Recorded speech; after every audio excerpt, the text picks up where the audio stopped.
हूं तो देखता हूं कि 3 बार बंधन तो छोड़ दीजिए, बनते लोगों को किसी को बुलाने का तरीका भी नहीं जानते। ओए बनते जी मेरी बात सुनो, इधर हो जाओ उधर हो जाओ, ऐसे करके चल रहे हैं। ये सारी चीजों के लिए बदलाव होना चाहिए।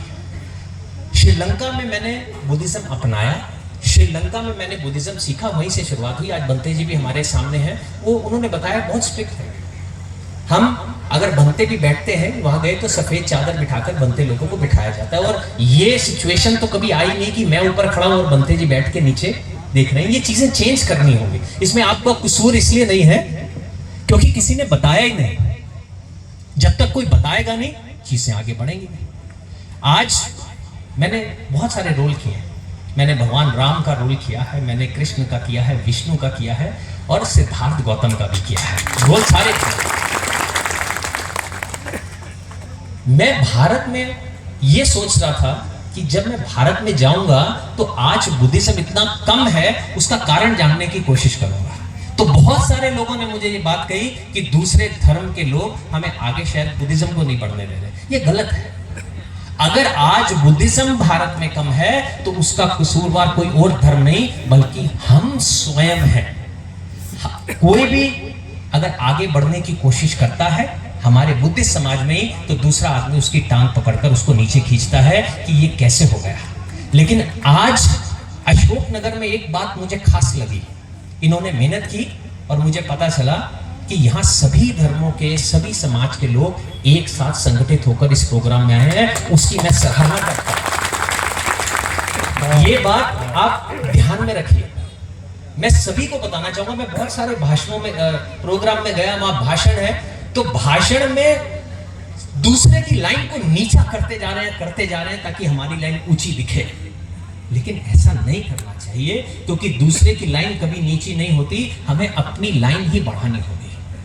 अगर हम अपनी लाइन बढ़ाएंगे तो ऑटोमेटिक हम ऊंचे हो जाएंगे। जो भगवान बुद्ध के विचार, आप समझिए भगवान बुद्ध के विचार आज पूरे वर्ल्ड में उनकी विचारों की सराहना की जाती है। जानते हैं क्यों?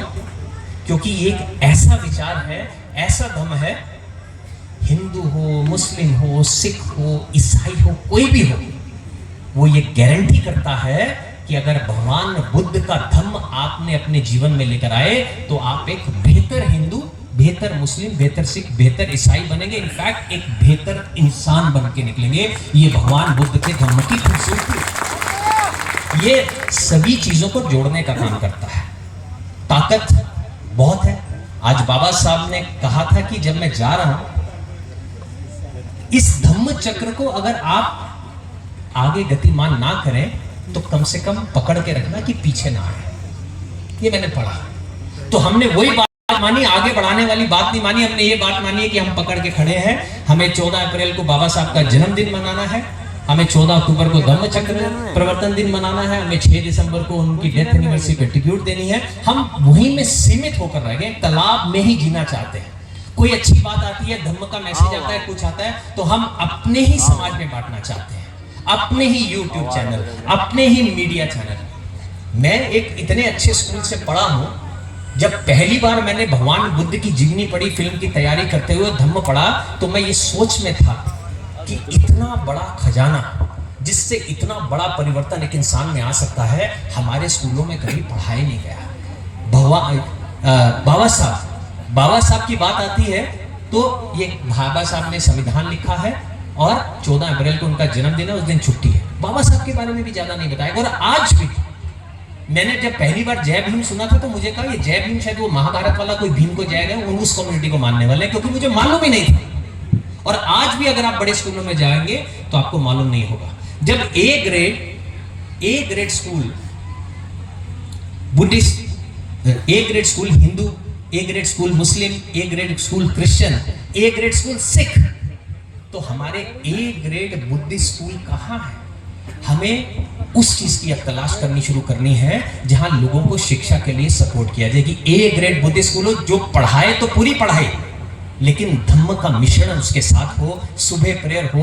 तो मैं भी सुनना चाहूंगा कि नमो तस्स भगवतो अरहतो सम्मा सम्बुद्धस्स।